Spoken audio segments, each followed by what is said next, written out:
Hello there.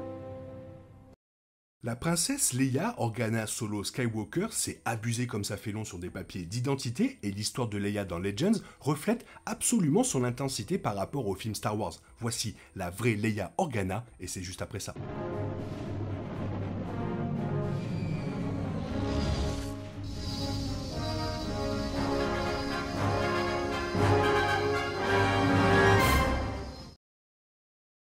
La continuité Legends, comme on l'appelle maintenant, était la chronologie de Star Wars incluant des éléments non cinématographiques tels que des livres et des bandes dessinées avant 2014. L'acquisition de Lucasfilm par Disney a conduit à la décision de supprimer les histoires non cinématographiques du canon, mais ces histoires restent très intéressantes à regarder, notamment pour les personnages centraux comme la princesse Leia.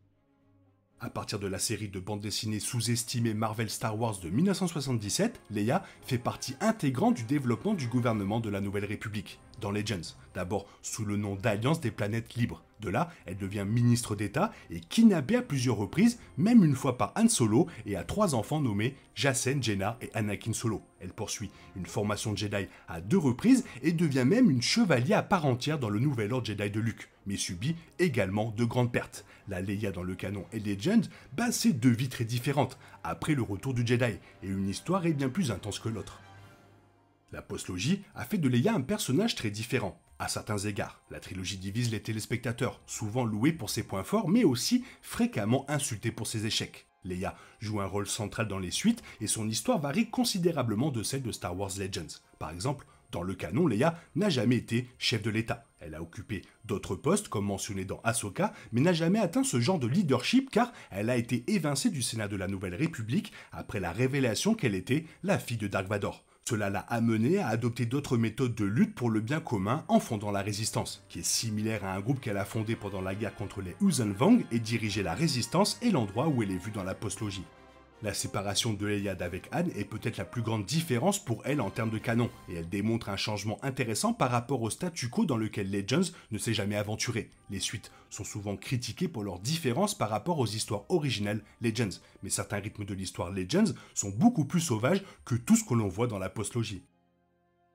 À la suite d'une mystérieuse maladie dont elle était atteinte, Mon Mothma a notoirement confié le poste de chef de l'État à Leia, faisant d'elle la chef du gouvernement de la Nouvelle République. Elle a occupé ce poste pendant une grande partie de la décennie suivante et une fois pour un autre mandat la décennie suivante, totalisant pas mal d'années en tant que chef de l'État. Cependant, c'était pendant la première enfance de ses 3 enfants, et ils étaient donc souvent avec des gardiens sur Coruscant ou cachés sur des mondes sanctuaires en raison de leur enlèvement ridiculement fréquent.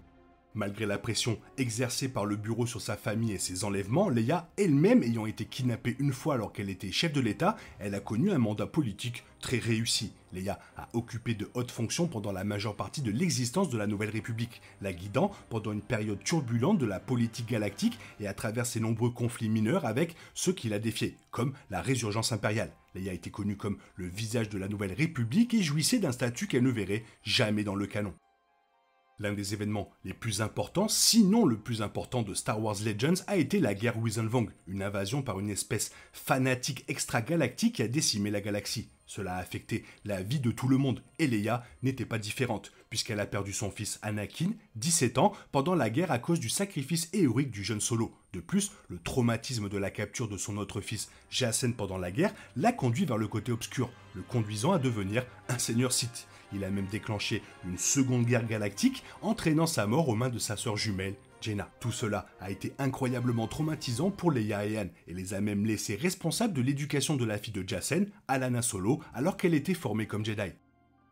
Dans les années qui ont suivi la révélation de son frère, Luke a formé Leia en tant que Jedi, mais la formation n'a jamais suivi alors qu'elle poursuivait davantage sa politique. Bien qu'elle ait utilisé face à l'empereur Palpatine cloné d'origine et face à un Jedi Hutt, ce n'est qu'après la guerre Uzanvong que Leia serait formée en tant que chevalier Jedi à part entière. Sous la tutelle du nouveau membre du conseil Jedi, Saba Sebatine, Leia est devenue une chevalier à part entière du nouvel ordre Jedi de son frère, utilisant un sabre laser bleu nouvellement construit dans tous les conflits qui ont suivi l'invasion.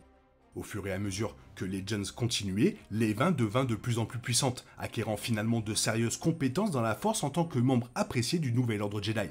Le statut de Leia en tant que Jedi a marqué un changement dans Legends par rapport à ce qui l'a tourmenté pendant des années, le maintien du statu quo. Dans le monde moins interconnecté de Star Wars dans les années 90, les auteurs voulaient que les lecteurs puissent prendre un livre et savoir qui sont les personnages sans trop de connaissances préalables. Cela a conduit à une stagnation pour certains personnages comme Leia, qui étaient limités à ce que les fans les voyaient faire dans la trilogie originale dans le but d'éviter de se prendre la tête avec les non-lecteurs. Le passage de Leia à une Jedi et à la guerre Wuzhan Vong dans son ensemble ont tous deux été détournants, car ils ont démontré que la continuité Legends n'avait pas peur de changer le statu quo, du moins dans ces dernières années.